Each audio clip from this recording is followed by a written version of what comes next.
I would die for that child before I'd let him take her. The words tore out of Sophia before she could stop them. October cold cut through her thin uniform like razor wire, breath clouding white in the 3 a.m. darkness behind Luciano's restaurant on Hanover Street in Boston. Dead leaves skittered across wet cobblestones. Her scarred back pressed against freezing brick, 6-year-old Emma's fevered body trembling in her arms, the child's temperature burning through Sophia's only jacket like fire trapped in flesh. A man in an expensive black coat lay collapsed 15 feet away near the restaurant's back entrance. Blood pooled beneath his shoulder. His breathing came shallow and rattling, each exhale more fragile than the last. Sophia had $78 in her pocket. 78. Every cent she owned after sending this month's payment to Mass General for her mother's oxygen machine. The eviction notice crinkled in her apron pocket, its red ink deadline screaming 12 days until they threw everything she owned into the street. She could walk past the dying man. Disappear into the October night with Emma, maybe make it to Providence before Douglas Hale's network found them.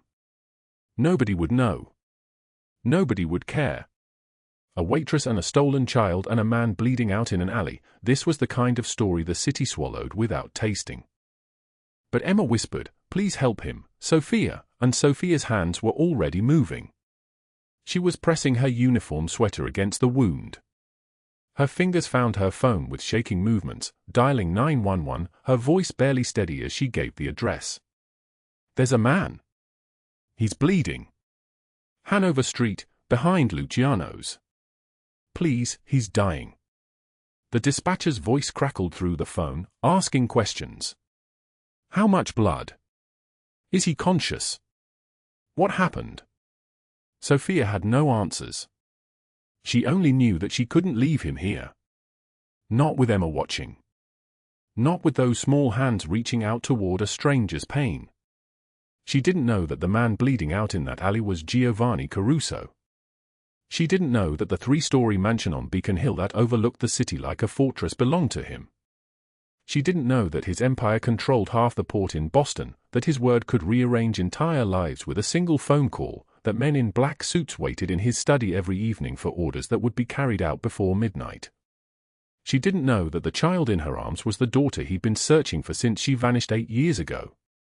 What changed everything was the October night when Sophia, with Emma's hand locked in hers, collapsed at Luciano's back in trance in the bitter cold, and Giovanni himself stepped outside to find them huddled like refugees in his own doorway.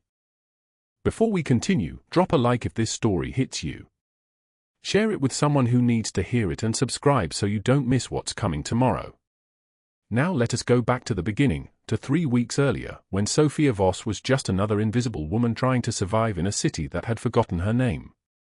21 days earlier. October 3rd.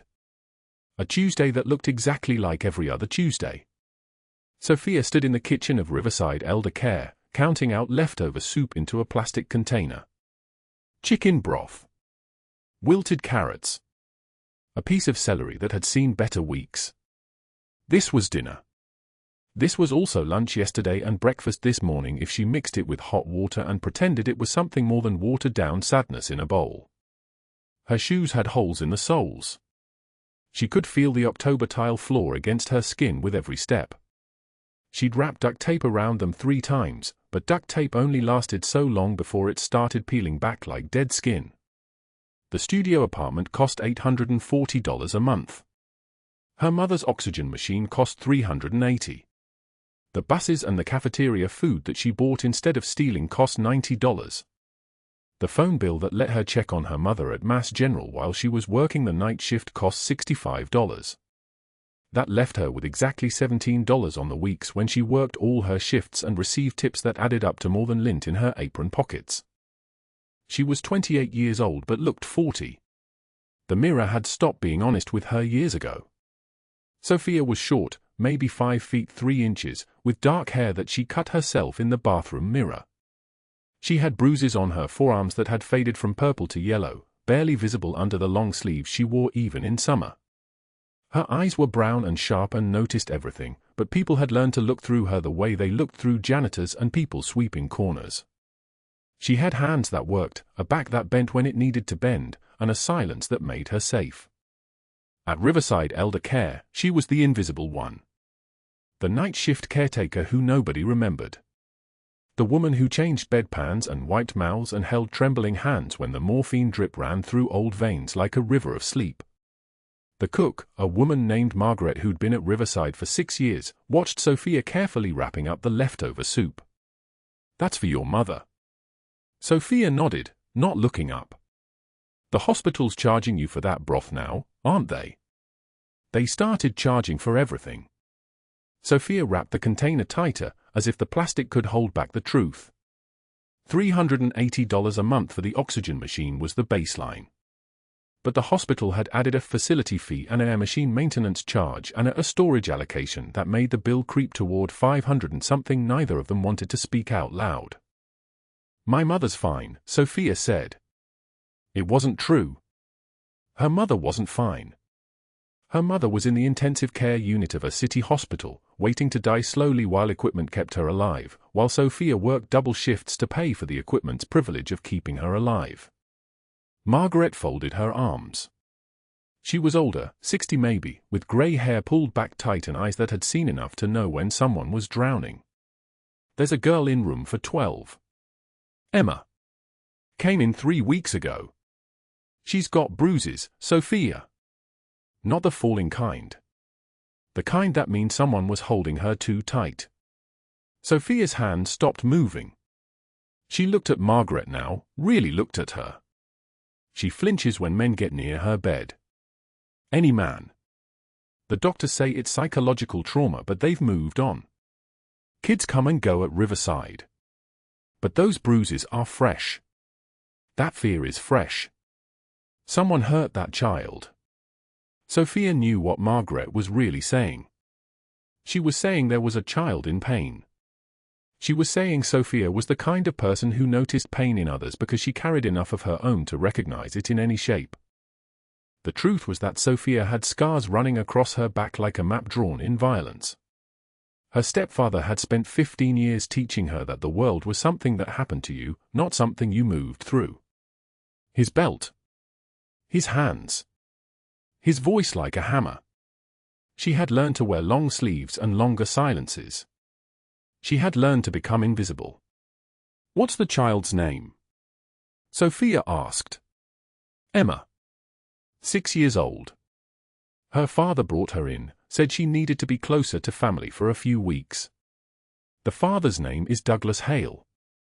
He visits in the evenings sometimes, always with this older woman who wears designer clothes and watches Emma like she's calculating something." Sophia's spine went cold. Douglas Hale. She knew that name. She'd heard it in whispers in the downstairs hallway of the apartment building where she used to work, heard it in the break room of the diner where she'd waitressed before Riverside, heard it in ways that made women's eyes go distant and careful. Douglas Hale was someone's business partner. Someone's friend. Someone who appeared at parties in the suburbs and left bruises on people who couldn't say his name out loud. At 9 p.m. that night, Sophia pushed her cart down the hallway to room for 12. The hallway was quiet except for the hum of fluorescent lights and the sound of someone's television bleeding through the walls. Old people's voices calling out for nurses who wouldn't come, not tonight, not on the night shift when the hospital belonged to the machines and the ghosts and the workers who moved like shadows through other people's deaths. Room for 12 was dark except for the nightlight shaped like a moon. Emma was sitting up in bed, awake, her small body rigid. She was 6 years old and weighed maybe 40 pounds. Her dark hair fell in tangles down her back. There were bruises on her shoulders that looked like fingerprints. There were fingerprints on her wrists. There was fear written across her face so clearly that Sophia had to look away for a moment just to remember how to breathe normally. "Hi, Emma," Sophia said, her voice the way she made it when she was talking to the frightened animals that sometimes appeared in the alley behind the hospital. Soft. No sudden movements. No threat. "I'm Sophia. I'm here to help you tonight." Emma didn't answer. She pulled her knees up to her chest, making herself smaller. Sophia didn't approach the bed. She just stood in the doorway, letting the child get used to her presence. "Margaret says you like juice. I can bring you some juice if you want." It's cold. Still nothing. But Emma's eyes, dark and wide, tracked Sophia's movements. Sophia understood that look. She'd worn that look herself for 15 years. When I was little, Sophia said, keeping her voice steady and low, I had a nightlight that looked like the moon too. I thought it was keeping me safe. And maybe it was, because now I'm grown up and I'm okay. You're going to be okay too, Emma. Emma's small voice came out like a question. Promise? Sophia felt something crack open in her chest. All the careful walls she'd built around her heart, all the armor she'd wrapped around her own trauma, it cracked like ice under a boot heel. I promise, Sophia said. And she meant it with a fierceness that surprised her. I promise. That night, Sophia stayed in room for 12 longer than she was supposed to. She sat in the chair beside Emma's bed and told stories about the moon. About how the moon kept watch over everyone, even when they were afraid. About how the moon stayed the same whether people were being kind or cruel. About how the moon was a witness to everything, and it never forgot.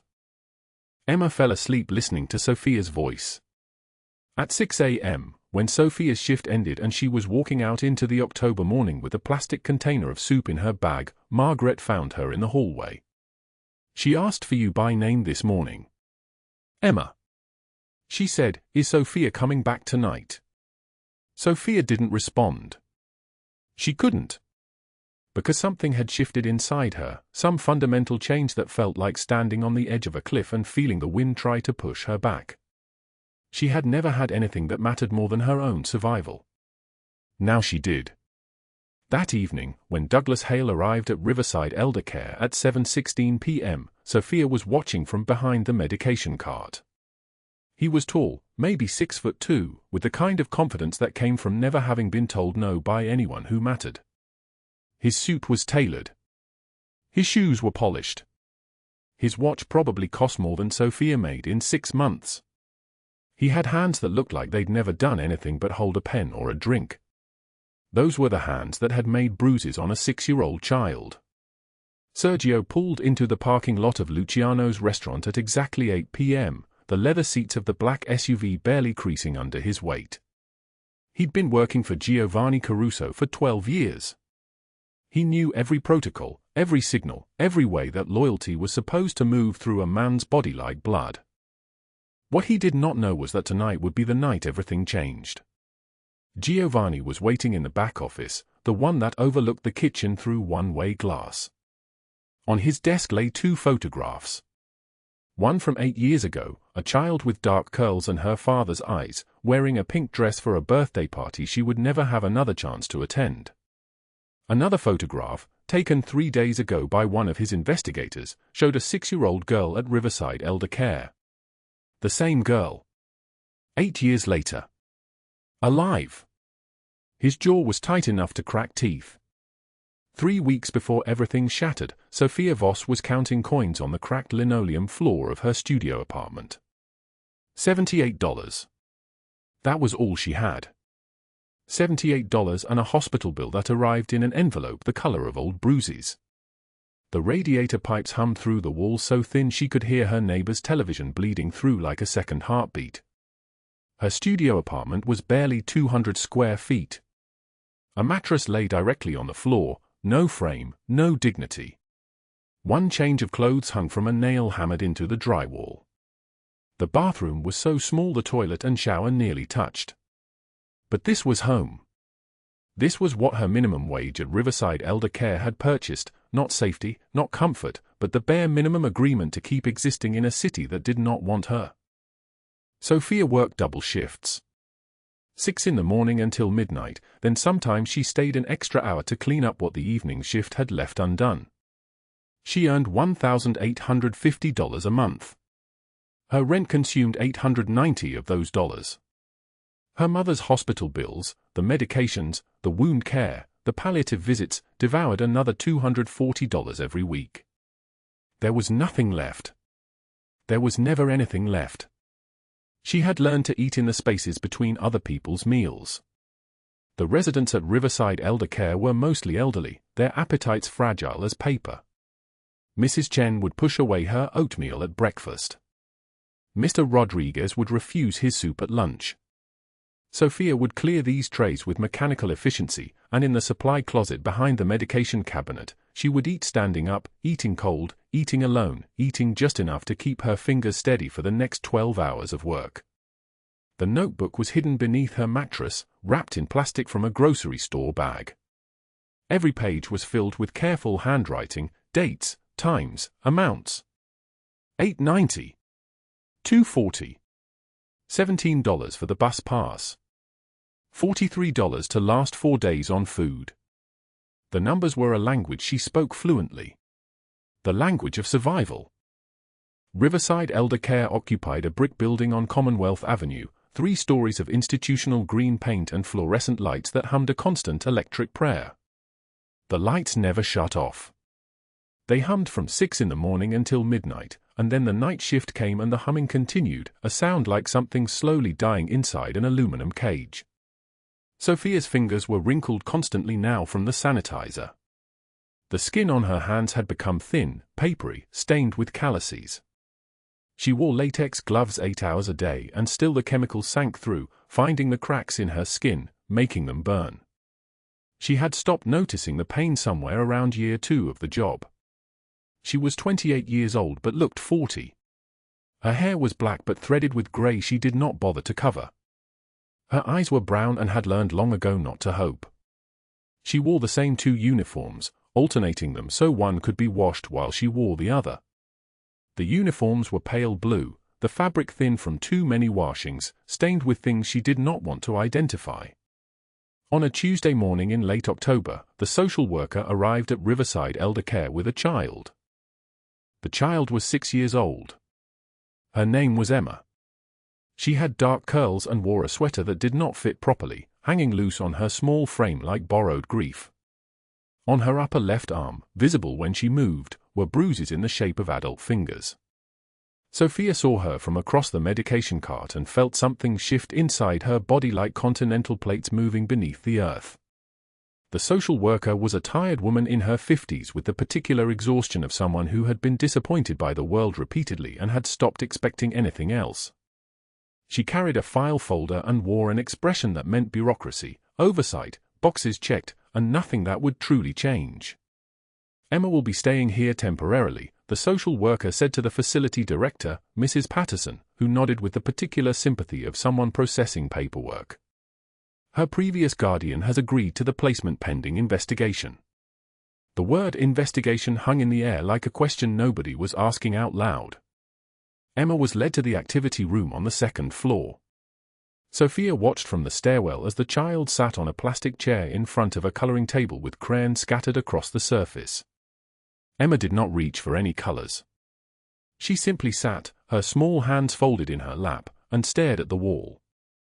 During the afternoon rest period, Sophia was assigned to check on the children temporarily in care. The facility sometimes took in young ones during transitions, between foster homes, between guardians, in the margins of the social safety net. Sophia found Emma on a cot in the quiet room, her eyes open but not seeing anything. Sophia pulled a chair close. She did not speak at first. She simply sat a day. The fluorescent light hummed above them. After 10 minutes, Emma whispered something. So quietly that Sophia had to lean closer to hear it. "Papa," Emma said. "Papa, where are you?" Sophia's breath caught in her throat. She had not been prepared for this. She had not been prepared for the sound of a child calling for someone who hurt her, the way the human heart reaches for what damaged it, hoping this time it will be different, hoping this time love will be safer. "I am here," Sophia said. Her voice was barely steady. "I am right here." Emma's eyes found Sophia's for the first time. In that gaze, Sophia saw the complete architecture of a child's fear, the belief that she was responsible for what had happened to her, the shame that had no source but lived in her anyway, the desperate wish to be safe paired with the absolute certainty that she could not be. Sophia recognized this. She recognized it because she was this child, and that child was still inside her, and that child would never fully leave. 2 days later, when Douglas Hale arrived at Riverside Elder Care for a visit, Sophia understood with perfect clarity what she had to do. He pulled into the parking lot at 3:15 in the afternoon. Sophia was passing medication carts when she saw him from the window.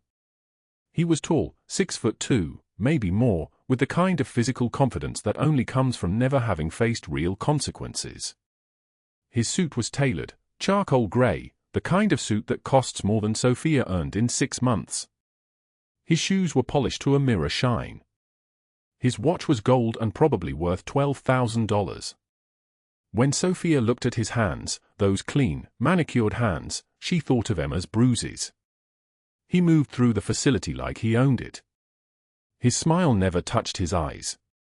It was the smile of someone who had learned that smiling was a useful tool, like a wrench, like a hammer. It had nothing to do with happiness.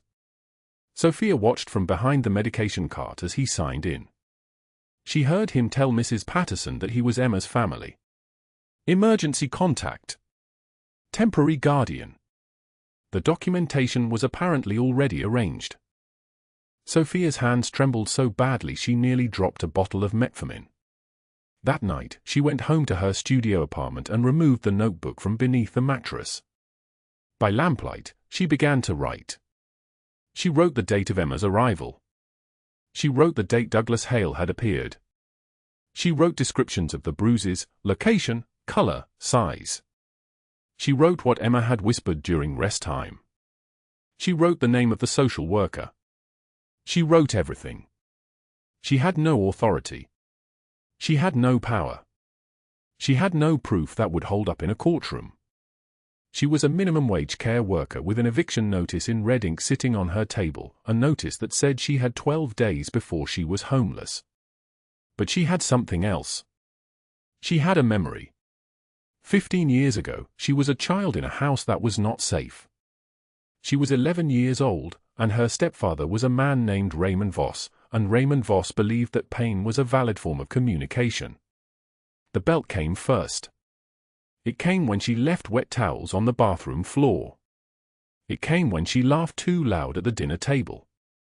It came when she simply existed in a way that irritated him. The belt was brown leather with a silver buckle, and it left welts across her back that looked like a map of every mistake she had ever made. When she was 13, he graduated to cigarettes. He would smoke in the kitchen and call her to him, and he would press the burning end to her skin while she learned the specific geometry of not screaming, because screaming made it worse. Her mother was present for all of this.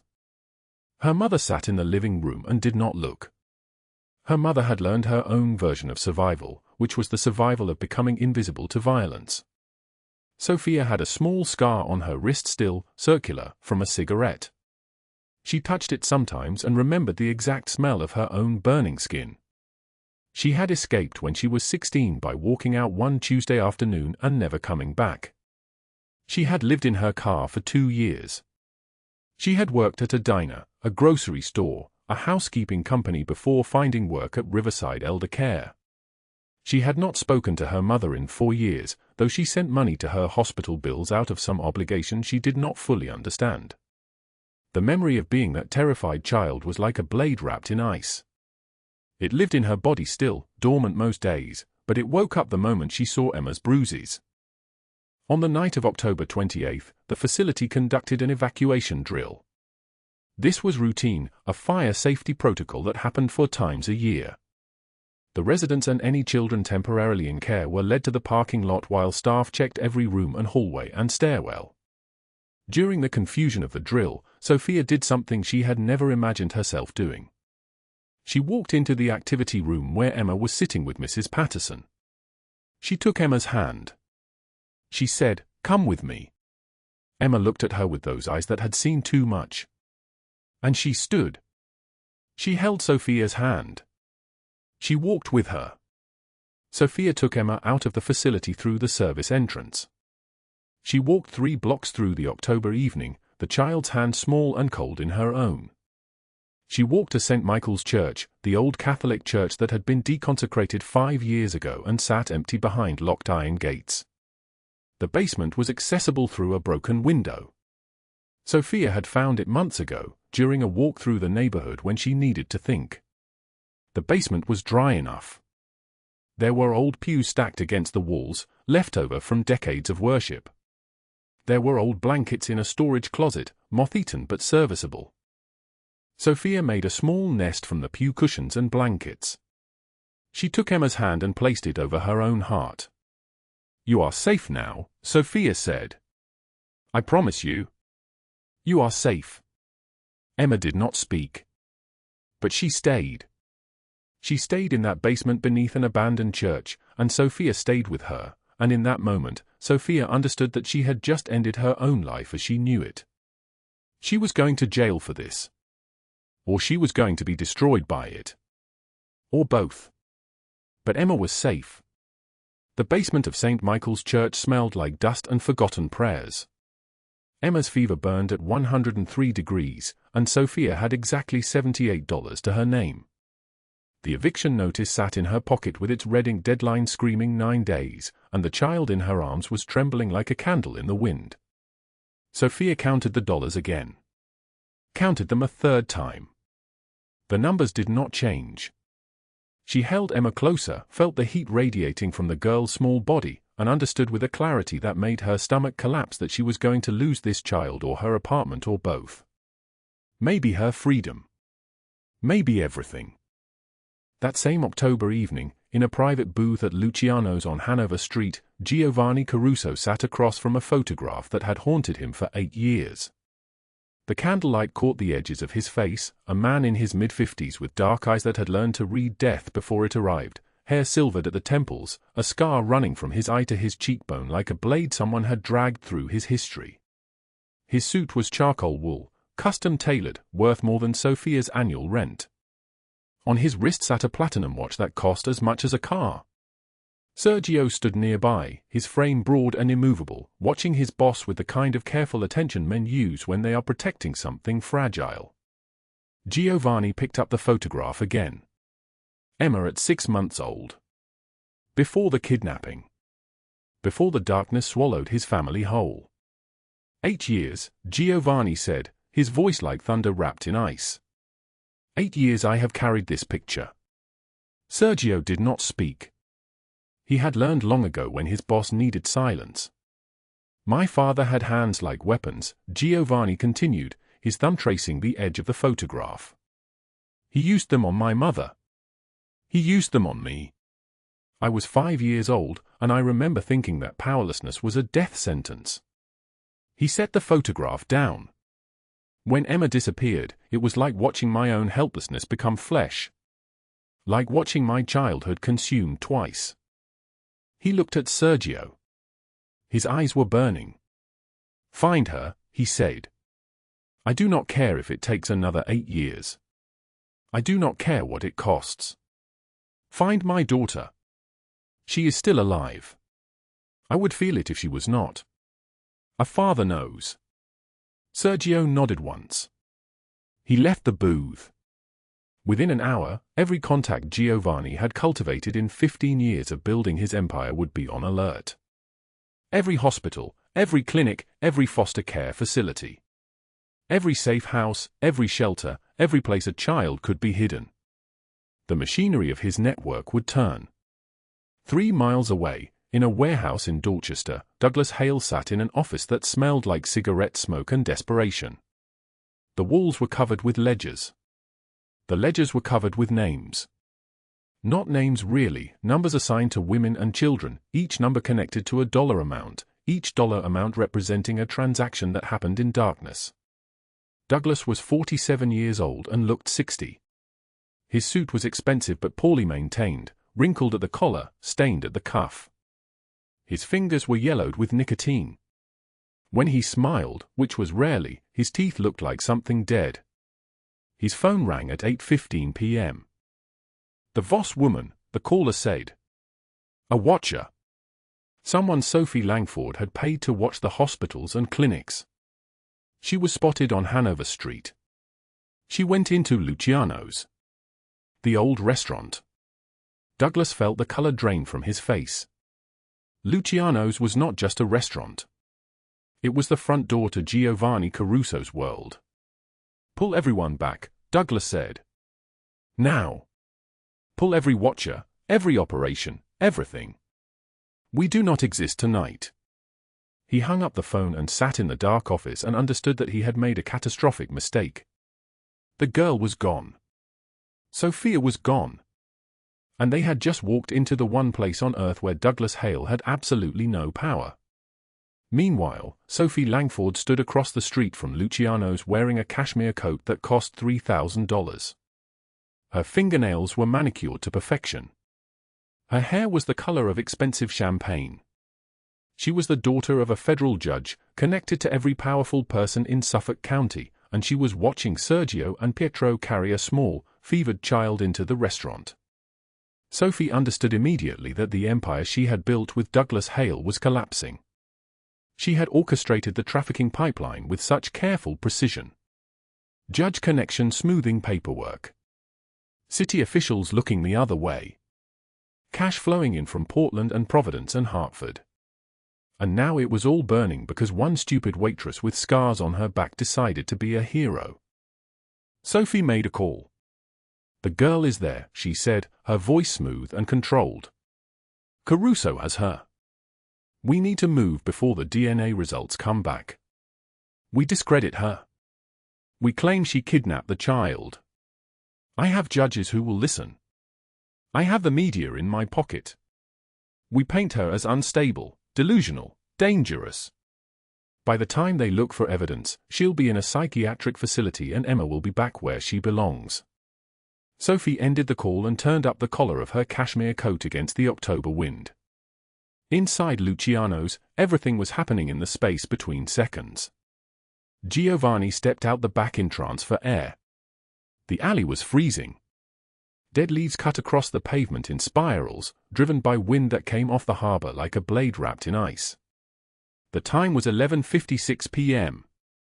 The temperature was dropping toward winter. That was when he found them. Sophia was collapsed against the doorframe, her thin body shielding Emma, the child in her arms burning with fever. Sophia's scarred back pressed against the brick wall. Her lips were blue. Emma's small face was flushed the color of overripe fruit. Neither of them was conscious of being watched. Giovanni stopped. He simply stopped. The photograph was in his pocket. Emma at 6 months old. This child's face matched features he had studied for 8 years. The shape of her eyes. The curve of her chin. The small birthmark on her right wrist. "Please," Sophia whispered, her eyes opening. "She needs a doctor. I have $78. I can clean. I can work. Just please help her." Giovanni knelt in the alley. The cashmere of his suit coat touched the wet concrete. The most feared man in Boston knelt beside a homeless waitress and a fevered child, and when he reached out to touch Emma's cheek, his hand was shaking. "What is her name?" His voice cracked like old leather. "Emma," Sophia said. "She won't tell me her last name. But I know someone is hunting her. I know she is not safe." Giovanni's eyes filled with tears. The kind of tears that only come when 8 years of searching finally find what they were looking for. "My name is Giovanni Caruso," he said. "And I believe you are holding my daughter." He turned and called for Sergio without taking his gaze away from the child's fevered face. The alley filled with movement. Figures emerging from shadow. A car pulled around the corner, its engine running. Sophia was lifted gently and Emma was placed against Giovanni's chest and they were moving through the night toward a private room on the 3rd floor of Massachusetts General Hospital where a doctor was already waiting. Sophia had not eaten that day. She had not slept the night before. When they laid her on a bed in the guest room of Giovanni's penthouse after the fever broke and Emma's tests came back normal and the preliminary DNA match came back positive at 99.9%, Sophia was so exhausted that she fell asleep before her head touched the pillow. She woke at 4:33 a.m. to the sound of footsteps in the hallway outside her door. Not one set of footsteps. Many. Measured. Unhurried. Professional. Sophia sat up. Through the window, she could see the darkness of pre-dawn Boston. She could see the lights of the harbor. She could see, beneath the windows, a line of black SUVs parked with military precision along the street below. She counted them. 15. Possibly 20. She moved to the doorway and looked into the hallway. There were men. 30 of them. Possibly more. All dressed in identical black suits. All moving with the synchronized precision of soldiers who had been trained to move together. They were not threatening her. They were standing at attention. Waiting. Sophia's breath stopped. Emma was still asleep in the bed beside her. The child was breathing deeply, peacefully, for the first time in 3 weeks. Her fever was gone. Her bruises were healing. She was safe. Sophia understood then that she had not just saved a child. She had walked into the orbit of something infinitely larger and infinitely more dangerous than she had imagined. She was nobody. She had $78 and an eviction notice with 7 days remaining. She was a waitress who ate leftover soup from resident trays. But she was standing in a hallway surrounded by 30 men in black, and somewhere in this penthouse, a Mafia boss was learning that the daughter he had searched for across 8 years had just been returned to him by a woman with nothing to lose and everything to give. The morning was coming. The sun would rise in an hour. And everything about to unfold would prove that sometimes one hand reached out at the right moment can change an entire life. Sophia's breath stopped in her chest. The hallway stretched before her like a tunnel of darkness and expensive tailoring. 30 men. Possibly more. All dressed in identical black suits that cost more than everything she had ever owned. All standing at attention. Waiting. The silence was so complete she could hear the building's old pipes humming through the walls, could hear her own heartbeat thundering in her ears like a warning bell. She looked back at the bed behind her. Emma was still asleep, breathing deeply, peacefully, for the first time in 3 weeks. Her fever was gone. Her bruises were healing. She was safe. But what did safety look like when you were surrounded by 30 men in black? Sophia stepped into the hallway. The men did not move. They simply watched her with the kind of focus that made her skin prickle. At the far end of the corridor, near the kitchen, she saw them. Sergio and Pietro. Giovanni's oldest men. Their faces were stone. Their eyes tracked her movement with the precision of predators who had been trained to notice everything. Sergio nodded. Just once. A gesture of respect. Of acknowledgement. Sophia's throat tightened. The child slept through the night, Sergio said. His voice was like gravel and winter. The fever broke at 2:17 a.m. She has not woken. You've been watching her? Sophia whispered. We have been watching both of you, Pietro replied. His scarred face, a pale line running from his left temple to his jaw, did not move. On Mr. Caruso's orders. No one will harm her. No one will harm you. This is his oath. The men parted like water, creating a path down the hallway. Sophia moved through them, feeling their silent respect like a weight against her shoulders. A weight she did not deserve. A weight that terrified her. The kitchen was vast. Floor-to-ceiling windows overlooked the harbor, the dawn light turning the water silver. And there, positioned beside the marble counter, was a breakfast cart. Not the kind of cart Sophia was used to, the metal ones at Riverside Eldercare with their stainless steel lids and congealed soup. This was mahogany. The food was still steaming. Fresh bread. Real butter. Eggs that had been cooked with cream. Fresh fruit arranged like a painting. Coffee in a silver pot. Milk in a ceramic pitcher painted with tiny blue flowers. And juice, orange juice, the kind that came from actual oranges, not concentrate from a plastic bottle. Sophia stood frozen. Her stomach cramped. When was the last time she had eaten real food? Last week? 2 weeks? She had been surviving on the leftovers from resident trays, on soup that tasted like salt and nothing else, on coffee that had been sitting in a pot since 6 a.m. "Eat," a voice said behind her. She turned. Giovanni Caruso stood in the doorway, silhouetted against the silver light. He was wearing a white shirt, unbuttoned at the collar, showing the hard line of his chest. His dark eyes were different this morning. Softer. Destroyed. He looked like he had not slept. Like he had spent the entire night standing over a child's bed, watching her breathe, terrified that she might disappear the way his real daughter had disappeared 8 years ago. "I cannot," Sophia said. "I don't." "You can, and you will." He moved into the kitchen with the kind of grace that made the air around him seem to still. "You have not eaten properly in months. Your ribs are visible through your uniform. Your hands shake when you hold a cup." He paused. "I have made calls. I have had people look into your situation." Sophia's chest seized. "Your mother is at Mass General." His voice was steady, factual, a knife cutting through air. "Intensive care unit, room 412. The hospital is preparing to discharge her because you cannot afford the payment. The amount is $47,000.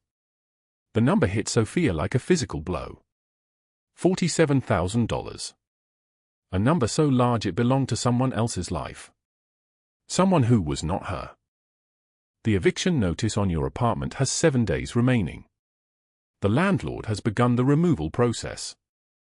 Giovanni sat down at the kitchen table. He gestured to the chair across from him. "Sit." Sophia did not sit. "Your name is on a lease with a man named Douglas Hale.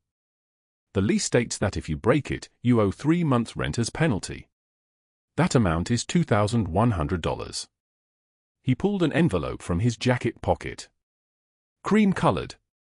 Heavy stock. The kind of envelope that cost money just to hold. Approximately $78 remains in your bank account. Correct. How did you? I know everything about you, Sophia Voss. I have known since the moment Sergio brought you to me. He opened the envelope. A check slid across the marble table like a blade wrapped in ice. This is a beginning. Sophia looked at the check. $125,000. The number was written in blue ink, in handwriting that was precise and clean and absolute. $125,000. 2 years of her mother's care. 2 years of rent. Safety. A buffer between her and the edge of the world. She could not pick it up. Her hands had stopped working. Your mother will remain in intensive care, Giovanni continued, his voice like thunder spoken softly. The best doctors in Boston will ensure she recovers. Your eviction will be handled. Your apartment will be paid in full. And you will remain here, under my protection, until I determine that it is safe for you to leave. Why? Sophia's voice broke like glass. I'm nobody. I'm a waitress who? You are not nobody, Giovanni said. His eyes, dark and penetrating like storm clouds, met hers. You are the woman who saved my daughter. You are the woman who chose a child over her own survival. You are the woman who has been invisible to the world for so long that you believe invisibility is your nature. But invisibility is not nature, Sophia. Invisibility is what people impose on those they wish to destroy. He stood. He walked to the window. His reflection looked back at him from the glass, a man carved from stone and decision. Douglas Hale is a human trafficker. His network extends from Portland to Providence. He has stolen 17 children that we know of. Possibly more. You have evidence that will destroy him. And he knows it. Which means he will come for you. Sophia's breath stopped. Not today, perhaps. But soon. And when he does, 30 men in this building will be waiting. She heard it then. The sound of the elevator doors closing somewhere far below. The soft mechanical whir of the car ascending. The numbers on the digital display climbing. 15, 16, 17. At that same hour, 3 blocks away, in a studio apartment on a street where the buildings leaned toward each other like tired old men, Douglas Hale was learning that Sophia Voss was gone. His property manager had the keys, had entered with the police, had found nothing but an empty space and the smell of old radiator heat. Douglas Hale stood in the middle of that empty room, his phone pressed to his ear, his voice rising like a fever. Find her. Find her today, or I will find someone else to do your job. The phone in his hand had a new number stored in it. Sophia's number. It had been given to him by one of his men, a man who did not know that Giovanni Caruso's organization had intercepted his own communications, had turned his own people against him, had been planning his destruction since the moment Sergio carried a trembling waitress and a child with fever into Luciano's back entrance. Douglas dialed. The phone rang twice. Sophia was standing at the window of Giovanni's penthouse when her phone buzzed. A burner phone. The kind that left no trace. She almost did not answer. Hello? Her voice was barely a whisper. Hello, little girl. The voice on the other end was honey and acid, sugarcoating a blade. I hear you've been very busy. Stealing other people's property. Making decisions that don't belong to you. Sophia's hands began to shake. I wonder how your mother is feeling today. Room for 12, isn't it? Intensive care. So many nurses coming and going. So many ways for something to go wrong in a hospital. So many little mistakes that could be made. The phone fell from Sophia's hand. Giovanni was beside her instantly, his movement so quick she did not see him cross the room. He picked up the phone. His face did not change. His voice, when he spoke, was the kind of voice that ended conversations. That ended lives. You have made a mistake, Douglas. You have called her again. This call will be traced. These words will be recorded. And you will spend 40 years regretting the moment you decided that threatening a woman under my protection was an acceptable risk. He disconnected. 3 floors below, in the guest bedroom, Emma woke. She called out for Sofia, not Papa, not the Mafia boss who owned the penthouse and the city and the sky itself. She called for Sofia. And Sofia came running, leaving Giovanni alone with the weight of a murdered daughter he had mourned for 8 years, watching as a woman with nothing held a child with everything to lose. That afternoon, federal agents arrived at the studio apartment building. They came in unmarked cars. They came with warrants and photos and the kind of quiet authority that made landlords cooperate and neighbors disappear. Douglas Hale was arrested at 3:24 p.m., dragged from his Beacon Hill brownstone in handcuffs, his expensive suit rumpled, his face the color of spoiled milk. News cameras captured everything. Every moment of his descent. Every second of his collapse. He begged in the back of the police car. He offered money he did not have, connections he did not possess, promises that meant nothing. The officers did not respond. They simply drove him to federal detention, where a cell was waiting, and a future that stretched out like a hallway with no exit. Sophie Langford learned of her own arrest while sitting in a morning meeting at City Hall. Federal agents entered without knocking. They read her rights in front of 17 colleagues and 2 reporters who somehow had been tipped off about the timing. Her composure cracked like old paint. Her manicured nails scratched at the table. Her voice, when she tried to speak, came out broken. Conspiracy to human trafficking. Obstruction of justice. Falsifying adoption records. 43 counts spanning 8 years. She had taken $200,000 from the trafficking network. She had helped Douglas Hale disappear children into the dark. The courtroom would be a formality. The sentence was already written. 40 years without parole. Every asset seized. Her name destroyed. Not death. Death would be too quick, too easy, too merciful. This slow erasure, this total annihilation of everything she had built, this public humiliation, this was the kind of justice that Giovanni Caruso understood. In federal holding, awaiting transfer to a maximum security facility 3 hours north, Douglas Hale understood that something far worse than prison awaited him. Giovanni's men did not come for him. They did not need to. There were other organizations. The Benedetti family had lost 3 daughters to his network. They came in the night. They came quietly. And Douglas Hale screamed only once. Sofia never knew exactly what happened. She did not want to know. She stood on the penthouse balcony that evening, October wind cutting through her thin jacket, and she held Emma's small hand in hers. The city lights were beginning to flicker on below. The harbor was turning dark. And for the first time in 8 years, Sofia Voss was not counting her money. She was not calculating how to make $78 stretch into survival. She was simply standing in the cold and breathing and feeling alive. Emma looked up at her. "Is Papa sad?" the child asked. "Yes," Sofia said. "But he won't be. Not forever. Because of you." Sofia did not answer. She simply held the child closer, feeling the weight of her, real and small and infinitely precious, and understanding that sometimes one hand reached out at the right moment can change an entire life. 2 months later, the kitchen of a Back Bay apartment smelled like cinnamon and fresh coffee, the kind of ordinary morning that Sofia Voss had never known existed outside of other people's lives. Sunlight moved across clean countertops. The radiator pipes did not hum and clatter like dying animals anymore. There were no spots of mold in the corners. No water stains spreading across the ceiling like bruises. She stood at the window with a ceramic mug warming her hands, watching the city wait below her, and she could not quite believe that this was real. Her phone sat on the counter. It buzzed every 30 seconds. Emails. Applications. Requests from the foundation, and yes, it was her foundation now.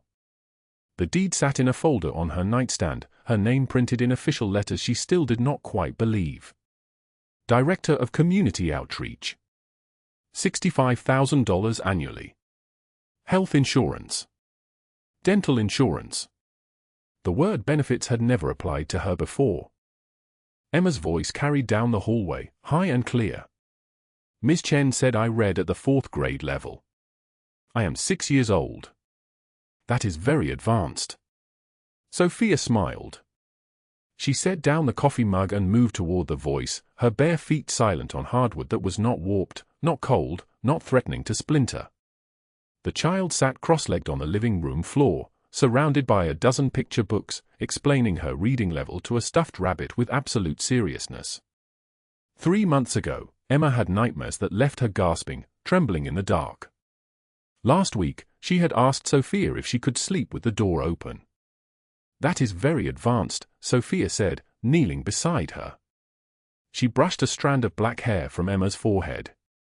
No flinching. No pulling away. The child leaned into the touch like a plant finding sun. "Do you think Mr. Caruso will read to me tonight?" Emma asked. She did not call him Giovanni, not yet.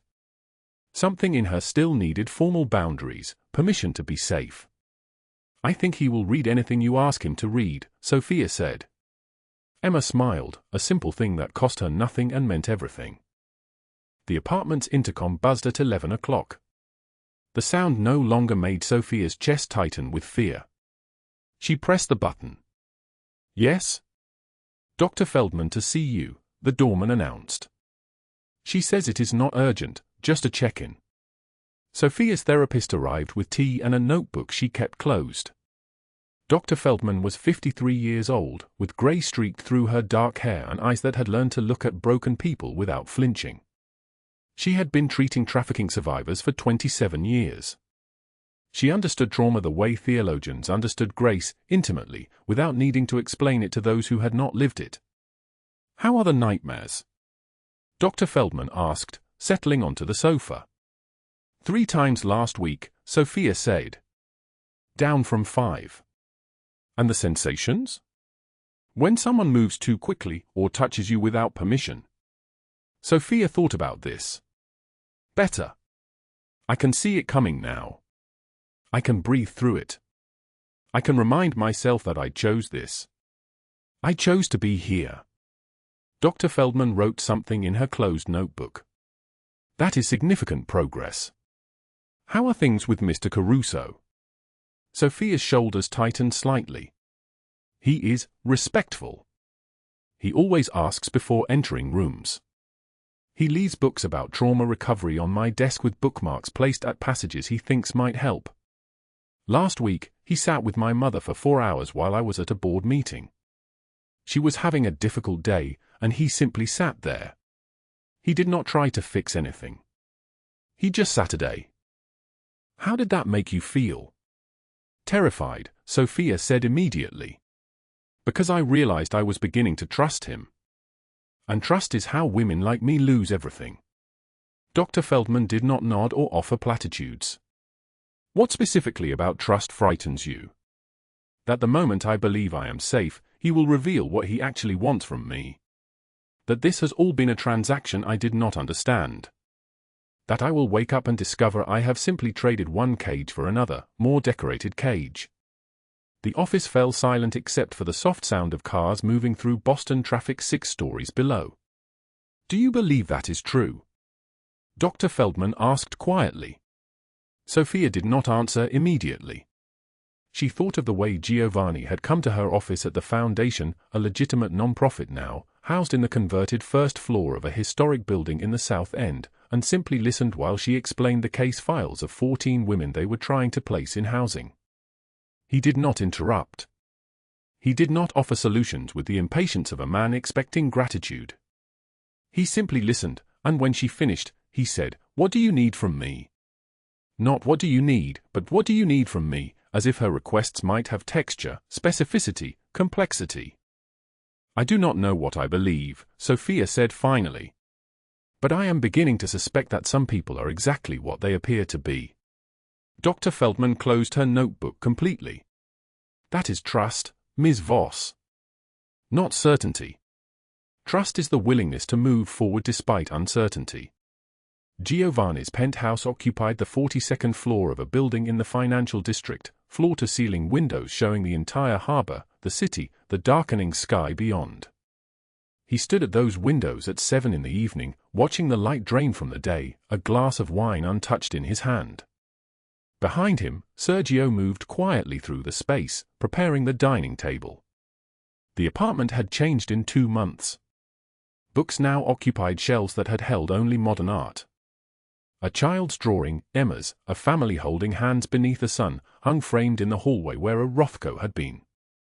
She will be here in 20 minutes, Sergio said quietly. Giovanni did not turn from the window. Has she been well? Thriving. The foundation is expanding. She has placed 43 women in permanent housing, jobs, counseling services. She works 16-hour days, but not from desperation anymore. From purpose. Giovanni's jaw tightened slightly. Sergio watched the small movement and understood. In 15 years of working for this man, he had never seen him show vulnerability. Giovanni Caruso did not pace when anxious. He did not double-check preparations. He did not call ahead to confirm attendance. Yet in the past 8 weeks, he had done all of these things with Sophia Voss. She is afraid of me, Giovanni said. Sergio placed silverware on the table with precise movements. She is afraid of what she feels for you. The elevator chimed at 7:28. Sophia stepped into the penthouse wearing a dress she had bought with her own money, navy silk, understated, beautiful in the way things were beautiful when they were chosen rather than inherited. Emma held her hand, dressed in a white dress with a red ribbon. Behind them came Sophia's mother in a wheelchair, her body thin and fragile but her eyes clear. She had been moved to a private care facility 6 weeks ago, a place where the nurses knew her name and the hallways did not smell like industrial cleaner and despair. Giovanni moved forward slowly, each motion deliberate. This was something Sophia had noticed, the way he approached her as if approaching a startled animal. Not with pity. With respect. "Thank you for coming," he said. Sophia nodded. Words still sometimes felt dangerous. Words could break agreements. Words could create obligations. She kept her responses small, measured, safe. Emma ran toward the dining table, where Sergio had arranged a children's menu with drawings beside each course. The child laughed, a sound like bells, like hope, like the future, and Sofia felt something in her chest reorganize itself slightly. They ate dinner. Giovanni spoke about the foundation's expansion, the city councilman who had called to congratulate Sofia on her community work, the plan to open a second safe house in Providence. Sofia's mother talked about the care facility, the physical therapy that was slowly returning mobility to her left side, the hope that had become actual again instead of something she pretended to feel. After dinner, Giovanni read to Emma. It was Winnie the Pooh, a book without trauma or darkness, and he read with voices for each character. Emma curled against him on the sofa, her small body relaxed in a way Sofia had never seen with any adult male.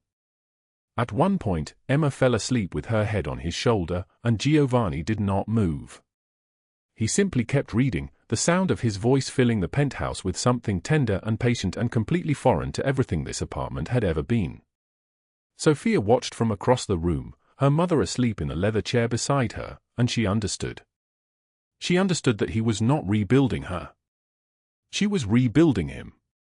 When Emma woke an hour later, disoriented and confused, Giovanni carried her to the guest bedroom and stayed there until her breathing deepened into sleep. Sofia stood in the doorway watching him sit vigil over a child who was not his blood, not his responsibility, simply a small human who had learned that at least one man could be trusted. He found Sofia on the balcony afterward. The November wind cut through the city, sharp and cold, carrying the salt smell of the harbor. She stood at the railing, looking out at the lights, and Giovanni did not approach. He simply stood beside her, maintaining distance, maintaining respect. "Thank you," Sofia said, "for everything." "I have done nothing," Giovanni said quietly. "I simply removed the obstacles." "You are doing the rebuilding." Sofia turned to face him. Wind moved her hair across her face. "You showed me something I did not believe existed." "What is that?" "Gentleness without expectation. Strength that does not need to prove itself. A man who can sit in silence and call it companionship instead of weakness." Giovanni was quiet for a long moment.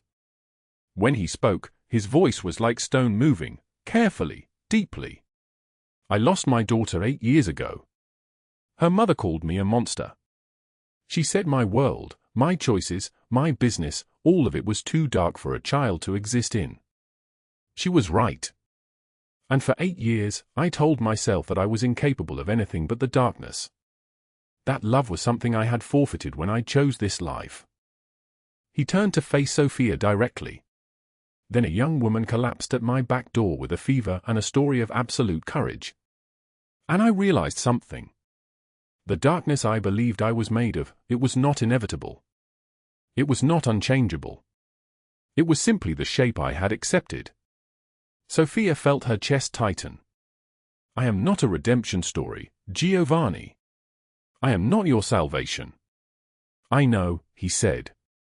"That is why I believe we could actually build something together. Two people who survived hell, who did not wait for rescue, who climbed out themselves, perhaps they could understand each other." Sofia did not cry. 8 years of survival had taught her that tears were expensive, a luxury for people who had time to process emotion. But something inside her shifted, something locked beginning to unlock. "I need time," she said. "I need to believe that this is real before I can ask for more." "Then take it," Giovanni said. "I am not going anywhere." 3 weeks later, in the office of the foundation, Sofia opened the sealed envelope that had arrived from Giovanni's lawyers. It contained a deed. The deed to the abandoned church where she had hidden Emma. He was converting it into a safe house, a permanent refuge for trafficking survivors. On the foundation papers, her name was listed as director, co-creator, vision bearer. There was a handwritten note. "For the women still hidden in the dark. And for Sofia, who taught me that invisible people change the world." Sofia sat in her office chair and finally allowed herself to cry. For months later, on a clear April morning, Sofia stood in the back alley behind Luciano's restaurant, the same alley where she had collapsed 8 months earlier with Emma burning with fever. The abandoned church stood 3 blocks away, now transformed. Windows that had been broken were restored. The basement where she had hidden Emma was now a counseling center with comfortable chairs and soft lighting. Emma stood beside her, older now, 6.5, no longer trembling at sudden sounds. Sofia's mother had been driven to the opening ceremony in a comfortable car with climate control and a driver who knew her by name. She sat inside the church now, watching the ribbon-cutting ceremony, watching her daughter, because that is what Sofia was now, legally and officially, Emma's adoptive mother, introduce 43 women who had been rescued through the foundation. Giovanni stood slightly apart, letting Sofia lead, letting her stand in the light that she had earned. But when she looked for him, he was always there. Watching. Protecting. Believing. The deed hung on the wall of the main office, her name clear and permanent, Sofia Voss Foundation for Survivor Services. The trafficking network that had threatened her, that had tried to erase her, was completely dismantled. Douglas Hale was dead. Sophie Langford was serving year 2 of a 40-year sentence, her name appearing in searches only as a warning, a cautionary tale about what happened when privilege met cruelty.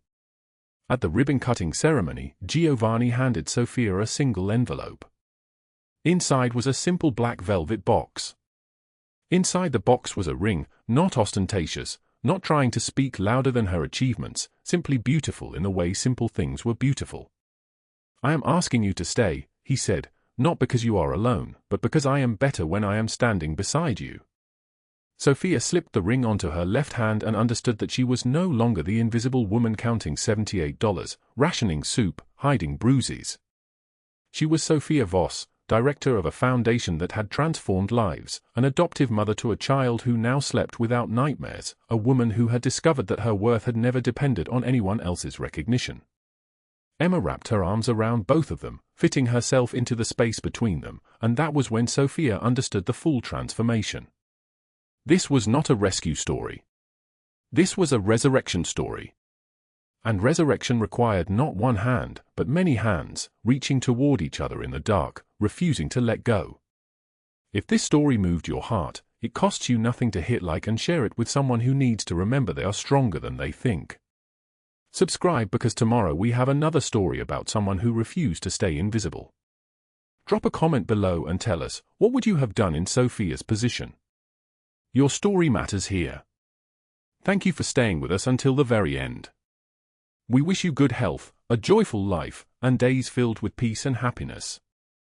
No matter how hard life gets, remember that after the rain, the sky clears. Goodbye, and we will see you again in the next video.